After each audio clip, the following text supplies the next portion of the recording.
Hello, my name is Nikita and I am the front-end developer at Visual Composer. And today I'll show you how to submit element to Visual Composer Hub. Once you've created a custom element, you have an option to submit it to Visual Composer in order to showcase it in Hub. If you decided to do so, there are some code style rules you have to follow. Our development team sticks to a certain set of code style rules in order to keep the code clean, more readable, and reduce the number of bugs. Every element in the hub undergoes a test, build, and deploy process in the CI pipeline. During this process, element files get validated for certain code style rules.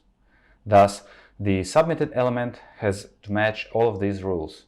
For today's demo, I'll use our example plugin, which you can find in our GitHub repository. The code that comes within this plugin is already formatted to match the defined code style. We'll start by opening example plugin in code editor. I'll use Visual Studio Code. And the first thing we'll do is validate JavaScript code. For JavaScript, we use Standard.js. It is a style guide, linter, and formatter. You can check out all of the rules, but the mains are we use two-space indentation, we use a single quote, and we don't use semicolons. Anyway, you can browse through all of these and check them out for yourself. Okay, so we open our code editor and let's open elements folder, and I have prepared some code for you. Let's open component.js file. And in order to validate the JavaScript code, we need to open the terminal. I'll use the one that is built into the code editor. And over here, we are already in the element folder. And the first thing we need to do is to run yarn install. And now we have a standard command available to validate our code. So it goes yarn standard. Okay, as you can see, it found three issues.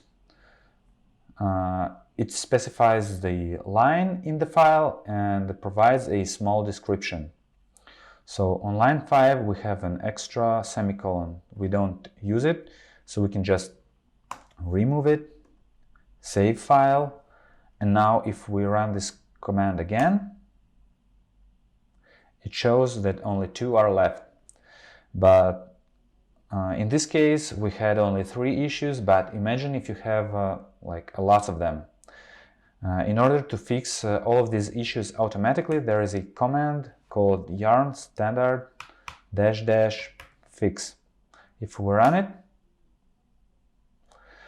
it will fix all of the issues automatically, but there are some exceptions, like this one, that the variable is defined but never used on line 28.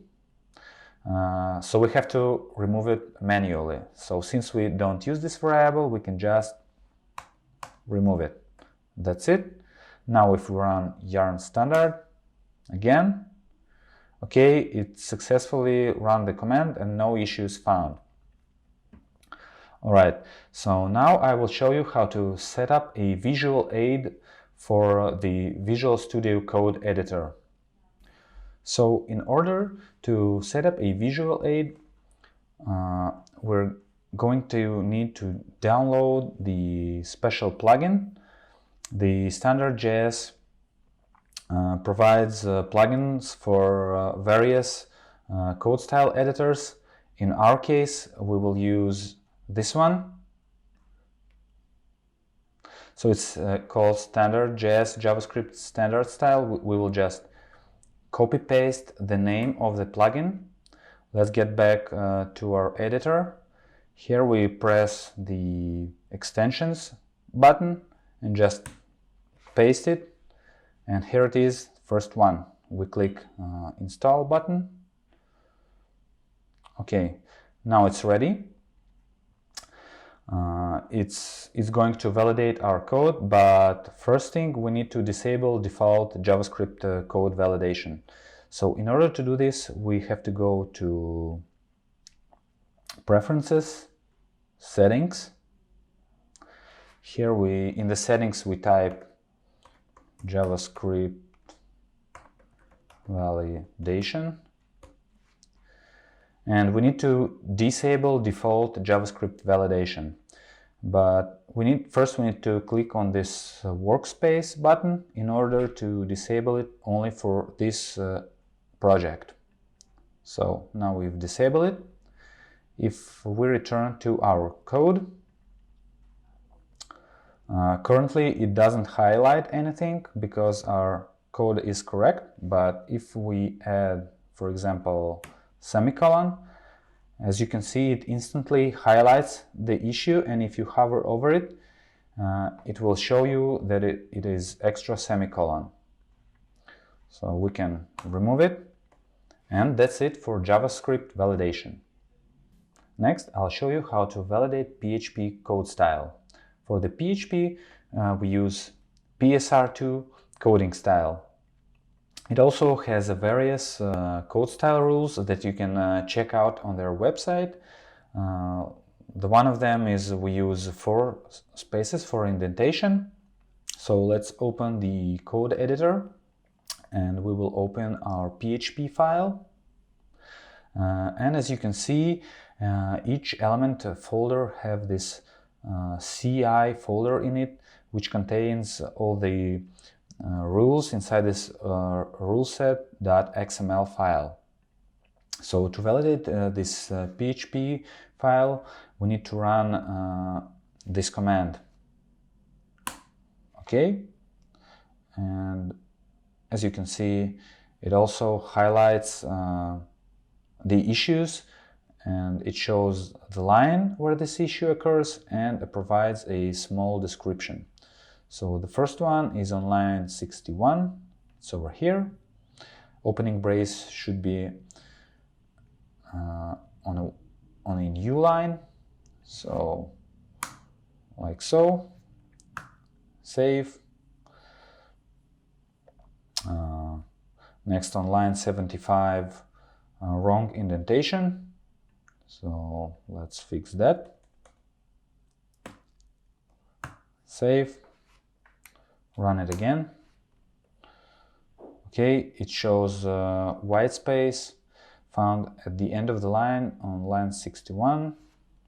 So remove the white space, hit save, run command again, and that's it. The PHP code is now fixed. That's it for the PHP. As for the other file formats like CSS or JSON, we don't have any code style linters or formatters. The main rules that we use are 2 space indentation for both CSS and JSON. So inside the JSON file, we don't have spaces between properties. We always use 1 space between a property name and the value. For the CSS files, we use a 1 space between a selector and the opening bracket.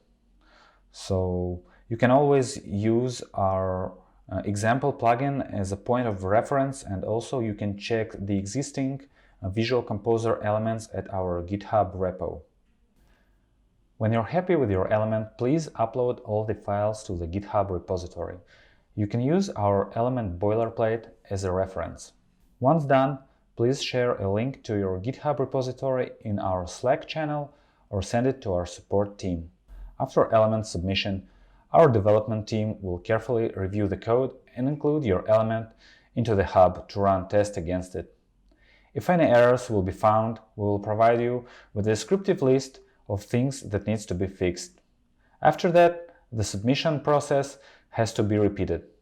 When your element will pass the review and testing process, we will notify you about that and include your element in the hub. Thank you for watching. We will leave all the links in the description. And see you next time!